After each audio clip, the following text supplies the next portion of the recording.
career and looking at bringing in a new quarterback, you're bringing in another a young quarterback. I mean, it'll be good to have those two receivers as his weapons, right? So look at a team like that. And then you start looking around the league and other teams, Seattle, for example, the 49ers could use a receiver. But I said, the biggest issue with Dez and the knock on Dez will always be he doesn't create separation. He doesn't run the routes. Yeah. So Dez is no longer throwing up the X for the Cowboys. That is over with now. He's going to be throwing up the X for somebody else. I don't know who. But he said he wants to face us twice a year, which obviously means he's going to have to stay in the NFC East, but we'll see what happens. On to the playoff talk. The playoffs are here. We got the Warriors and the Spurs, which is going to be one heck of a series. It's already started. Warriors up 8-4. But let's talk about this series. KD, Steph's not playing, I believe, this whole series. Who knows what's the story on Kawhi? I don't know if you heard any update on that. But this is a nice first round series right here. Yeah, definitely. I'm actually going to enjoy this series, right? Because you have one of the greatest coaches in NBA history in Greg Popovich, who schemes really well, who knows basketball, who has his team prepared every night. And you have the Warriors, who, is probably one of the most talented and, the defending champions in the first round. And so usually you don't see matchups like this in the first round. So it's great for basketball. No Steph Curry. I think without no Steph Curry, I think this is almost an even matchup.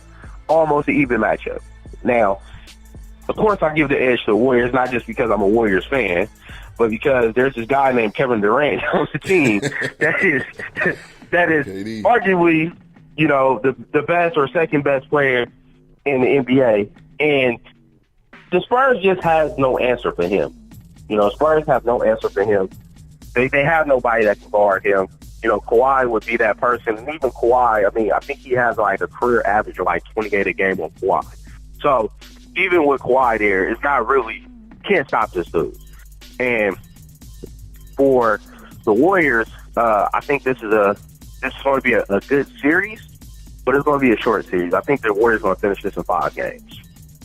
Yeah, I think it's going to be a tight one. Now, again, we don't know what the deal is with Kawhi, but I think Steph being out does make it an interesting series, but it's going to be hard to guard KD. I agree with you. So I'm going to say 6. I don't think it's going to go 6. I think the Warriors are going to get that one. Also on tap for today, we got Wizards versus Raptors. No one believes in the Raptors except Drake and everybody that lives in Toronto. That's about it. only Canada believes in the Raptors. Right, exactly. So, number 1 versus number 8, John Wall's back, Otto Porter, Kelly Oubre. They have some names, but Toronto got the first seed. Does that mean anything? Again, we continue to talk about this every single year. What does that mean for this team? Are they going to be a team that can definitely prove something this year? DeMar DeRozan, obviously.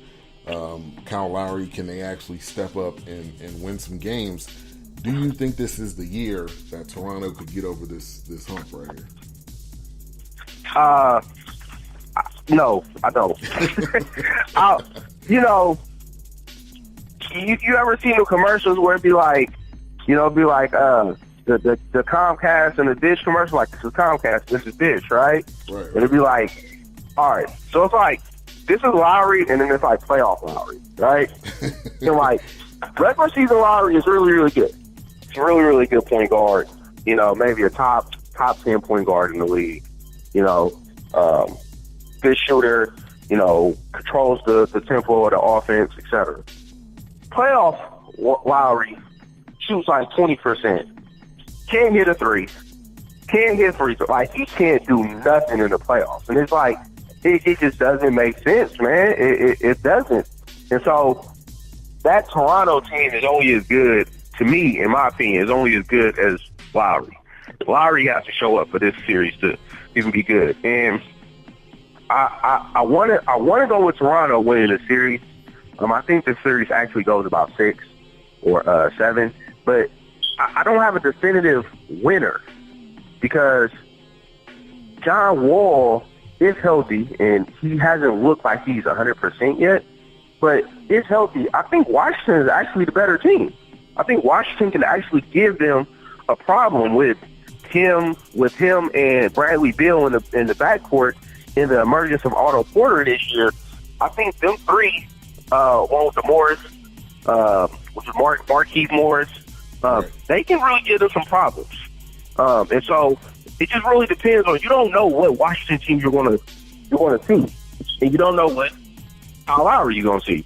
So that's why I'm like, I want to go to Toronto in 6, and I think Toronto will win the series, but I truly feel like this is a toss-up.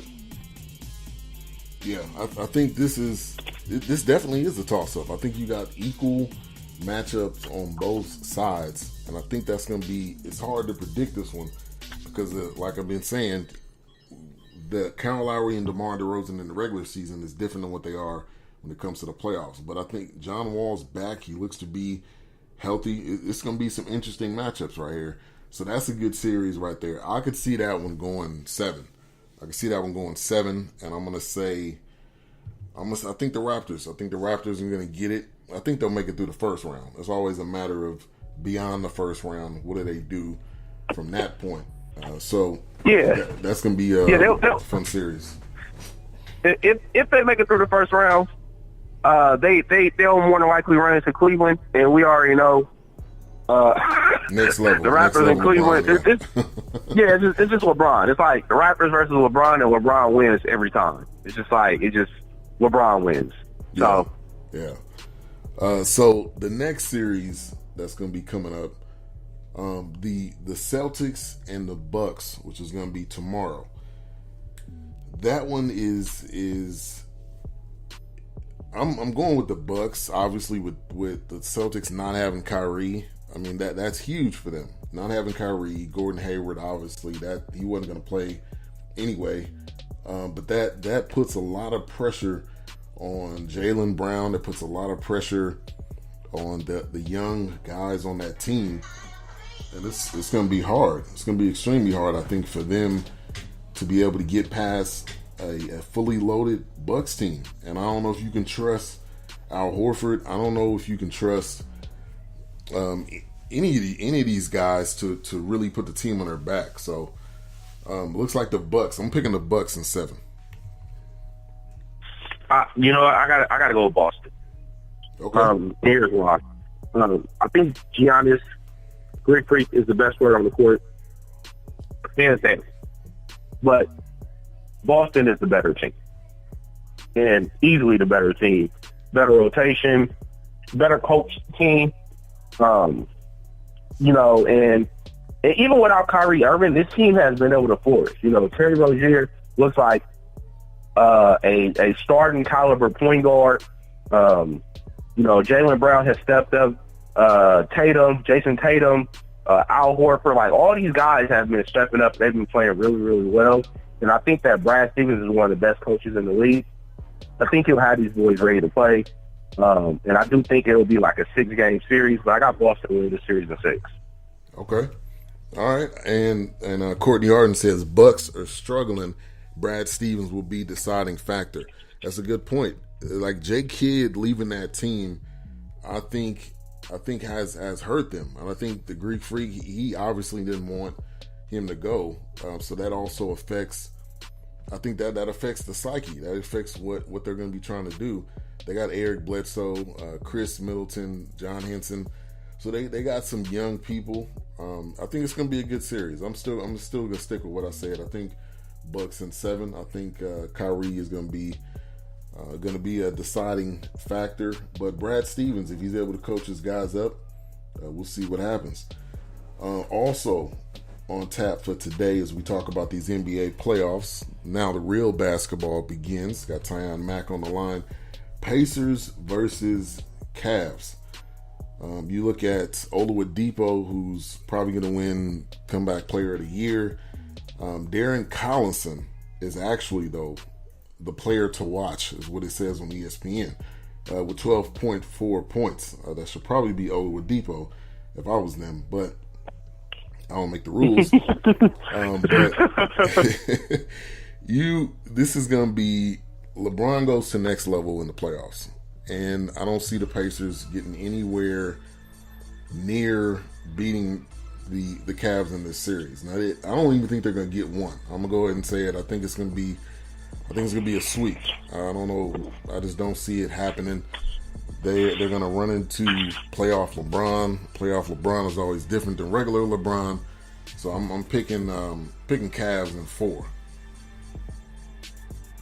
Yeah, I gotta agree with you. So I think this is gonna be a sweep. And that's sad to say. I think Indiana has overachieved this season. They played really, really well. Great coaching. They did a good job, but they ran into LeBron, and that's all you can really say. And I can't go against LeBron because LeBron for the past 8 seasons, for the past 7 seasons, LeBron has been in the finals. So until somebody can actually beat this dude in 4 games, which I don't see happening no time soon in these playoffs, I got to go with LeBron. So Cleveland at 4. I think it's a pretty easy sweep. Indiana will probably lose every game by double digits. I think they're going to get destroyed. And interesting, we got the Lance Stevenson LeBron matchup again. I don't know if he's going to be guarding LeBron, but that'll probably be something that'll be interesting for like a game and a half, and then after that, it's going to be like that's nothing. It's nothing compared to what LeBron's getting ready to do to this team. Also, on today, we got the Jazz versus the Thunder. This is an interesting matchup right here. They both had the same record in the regular season. You got Russell Westbrook. You got Rudy Gobert on the other side. This is interesting, and I'm gonna be honest. I didn't really follow the Jazz. Shout out to Angry Black Man in the chat room. I didn't really follow the Jazz that much this year, but I am excited about Donovan Mitchell. But Russ, man, getting a triple-double again this year, along with Melo, along with PG-13. Andre Robinson, I believe, is going to be coming back. I watched a stat basically saying that team is not the same without Andre Robinson. So I don't know at what point in time he's going to be coming back in the series. But this is going to be a good one right here. I'm saying I think 5. I'm going to say 6. I'm going to say 6 for the Thunder. So this is a hard series to call. I personally think, you got OKC, who I want to say they underachieved this season. I thought with the addition of Paul George, they would have played a lot better. They didn't. I think they finished 48-35 this season, I believe, or 48-35, 48 or 47. 48-34. They had a 1-game improvement from last year, which was 47-35. So with Paul George and Carmelo Anthony added to the team, Russell Wilson still averages a triple-double. But this team underachieved tremendously.